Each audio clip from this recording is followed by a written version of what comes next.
allow. So now, but if you look directly, the lists are inside the parent list. This nav list, 4 of them are inside. So we can use display flex on the parent list.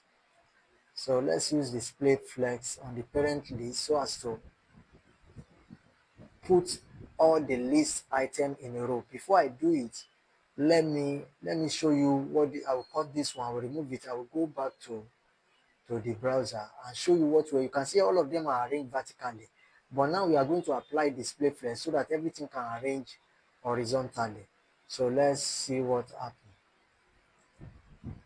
So you can see what happened now. So let's see flex. The moment I put flex, let's see what happens to them. You can see they are arranged horizontally. So the rest is history. We can, okay, I can come here and use justify content, which is, I told you when flex is horizontal, justify content controls the horizontal movement. I can use space around. Okay, let's see what space around gives us. You can see the space it, leave a space around. Now the space here is the same thing as the space here, but this space and this space and this space are equal. So they are bigger than this. That's the effect of space around. Now, so you can see it. And now let's move on. I want them, the 4 of them, to come to the center. So I can come here and do align items center, align items center. Let's see what that gives us.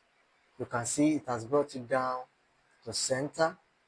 Okay, you can see it has brought it down to center. So the next thing is just to move this one to somewhere here.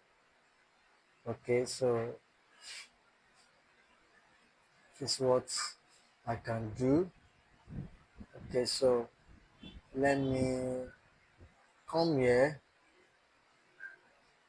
and do it.